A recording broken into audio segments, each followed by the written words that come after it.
Okay, so really bad news, guys, for Roc Nation. But before we get into that, new haircut, new beard cut, fresh. Let's get straight into this mess. Hey guys, it's Maradi daily and consistent content. Subscribe. So, Roc Nation, pretty bad news for them, guys, because juggernaut artist Drake is now suing Roc Nation. This is official. Drake has added, as of an hour ago, Roc Nation to his lawsuit for allowing Kendrick Lamar to perform at the Super Bowl halftime show. It appears Aubrey has added Roc Nation to his AWW suit for their choice to choose Kendrick, and as you can see here, it says Caboose, and then it also says Roc Nation LLC.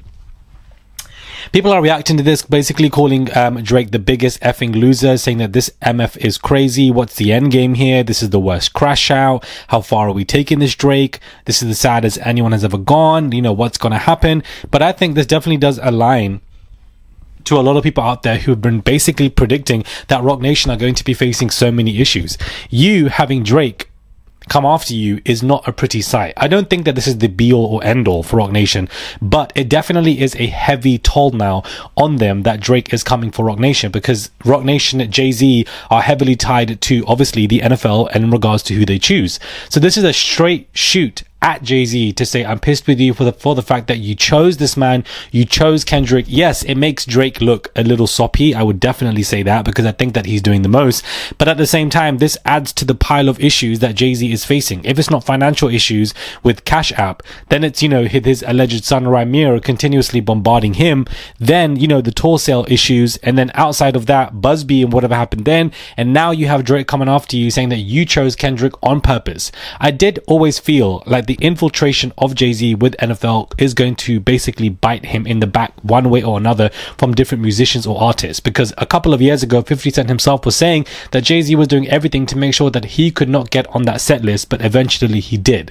And so when you have too much power in these positions, other artists are not going to like it, and some of them are going to retaliate in some kind of way. I do believe that Drake is doing the most, but at the same time this also does align with the predictions that many people have made that Jay-Z and Roc Nation are going to be facing major issues.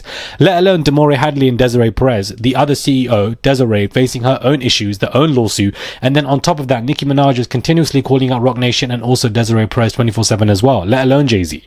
Multiple issues being piled up one on top of each other for Roc Nation and for Jay-Z, and this is basically not good news. I do feel like, guys, this is the beginning of the end for Roc Nation. They faced so many problems in this year and we're only in August. So much has happened from December, January onwards, and I think that it's only going to continue for Roc Nation, and it's going to happen until there's some issue that is going to be the tipping scale for them. So Drake is officially suing Jay-Z. He's officially suing, you know, not Jay-Z specifically, but Jay-Z's company, Roc Nation LLC, and Desiree is already dealing with her daughter, and Jay-Z is already dealing with his alleged son. So, you know, Beyonce is meant to be the cash cow who's going on these continuous tours because evidently they owe money to somebody, or when it comes to these loans that they keep taking out on these homes, or for the fact that they're trying to buy a house in the UK and the Cotswold. So much is happening with them, so many different people. But of course they've got multiple people on their team, but a juggernaut artist like Drake coming for Roc Nation,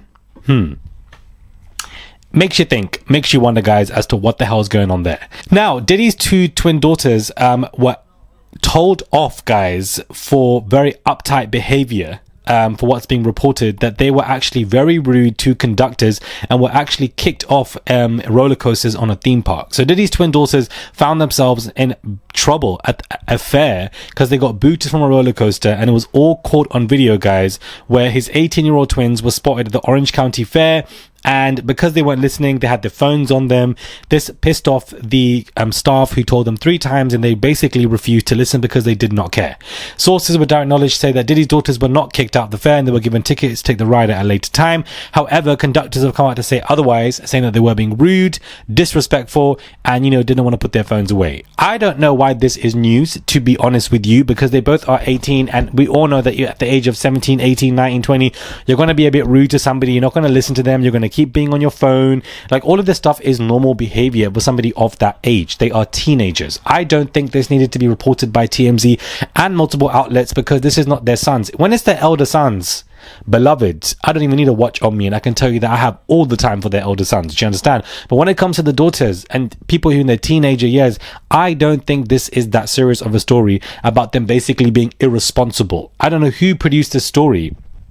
Well, we know TMZ produced it, but I wonder why they pushed this, because TMZ are very pro Diddy, so they wouldn't be coming after his children some kind of way, but it looks like they're doing so by throwing shade. And I do feel like Diddy's contacts in-house perhaps could be either turning against him or basically throwing some kind of shade, because I find this to be very intriguing that this has come out, because I find it to be basically a dumb story in my opinion, because they're teenagers, guys. Like, it is what it is. It's not that serious. It's really not that serious. How are you tonight, and what brings you out?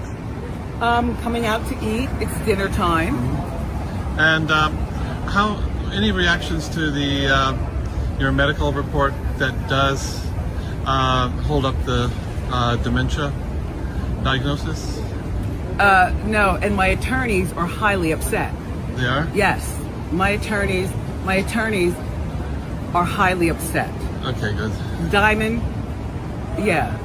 And what about do you have anything you want to say to your conservator? I want to say hi to my attorneys, Alan Diamond, all right, and Joe. Cool. Joe Tacopina. Cool. Wendy Williams, guys, has come out and has basically spoken about how she wants to come back to society as she fights to rid herself of a conservatorship. She says, "Do I sound like I have dementia to you?" She was basically in the town saying that, you know, she seems fine, she's wittier and healthier. And she says, "Do I sound like I have dementia to you?" As she was basically doing a photo shoot with some paps that were out there and photographers out there. And that basically she needs to be extra careful when she speaks to the cameras because they can use her words against her. But she wants to say, "I want to say hi to my attorneys, Alan Diamond and Joe Tacopina, and I will get out of my guardianship." So she seems to be, you know, in great spirits, up and about, talking to people, fighting her case. So she really wants to get out of this guardianship. But in this interview that she does in New York, she's out and about hanging around with her people.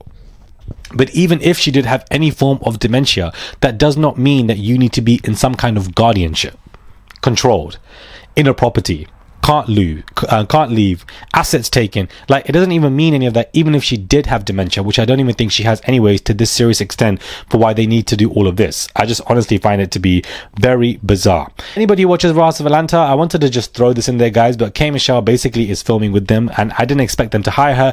I'm not mad at it, to be honest with you, but I really wanted Nene to return. But K. Michelle has been spotted with Portia Williams and Newbie Kelly. So, you know, she definitely is filming with them. I believe Portia and even K. Michelle even film projects together. So Portia is probably the one introducing K. Michelle. Wanted to drop that Housewives gem in there for those of you who might even watch the show. Now, Justin Bieber and Kendall Jenner are going viral because they basically were hanging around with Hailey Bieber, of course, Justin's, you know, wife, but it's also known to everybody that Justin and Kendall have also hooked up in the past as well. So people just find it very weird that, you know, they basically all are in this incestuous circle. And I'm here to let you guys know that that stuff can be quite common for a lot of people, that they have these incestuous, you know, circles, incestuous communities where you can hook up with somebody's friend and that friend can get married to somebody that you've already hooked up with, and etc. They're all kind of tied into each other, and I wouldn't be surprised if that was the case when it comes to these people in Hollywood. I really wouldn't be surprised. This is why this story's gone viral. This is why it's accumulated over 15 million views, and everybody's speaking about Kendall and Justin, speaking about the fact that, you know, these two have hooked up in the past, and that, you know, the pictures just look very weird of them. There was a Justin Bieber impersonator tricked so many people in Vegas that it was him. It didn't look like him from afar, and everybody surrounded this impersonator thinking that it was actually Bieber. He fooled them all. He pranked them all. And even the security, the people who wanted him on stage, all of them got pranked, thinking that Justin wanted to do some kind of impromptu free gig. And the video has just gone viral everywhere. I just think that this story is so funny. It's one of the funniest stories, in my opinion, that we need to hear in this day and age of everything that is going on. But people who can really model as a celebrity and fool people, it is just a funny thing for me. That is a funny job, because you've waken up to dress up like there's people out there that dress up as Michael Jackson. It's just funny to me because that person from afar actually does look like Bieber, and for the fact that everybody is there thinking that this is him is honestly crazy, because now they've gone home looking like idiots.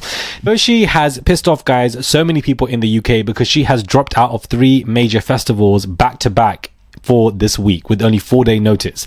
Everywhere online, people from the UK, people from London are really upset because they all were basically meant to see her. She was headlining one of the main festivals here as well, All Points East. Unfortunately, that is not going to be taking place, and many people are asking for refunds. People are saying, why has she backed out? Of all 3 festivals, it's fuming and pissed off people. You are early on in your career with only 4 days of notice, which means that in her contract, she's probably going to be fined for this. But I would imagine this has happened because of some kind of illness. Otherwise, I don't believe that she would have wanted to have cancelled everything. But at the same time, you know, people are pissed, guys. People are really pissed. Subscribe to the channel, comment down below, give this video a thumbs up. I would appreciate it. It's just one click to subscribe. Comment down below and give this video a thumbs up. Subscribe. It goes a long way. Packed a punch with so many topics in less than 10 minutes for you guys. And I'll catch you guys soon for another video.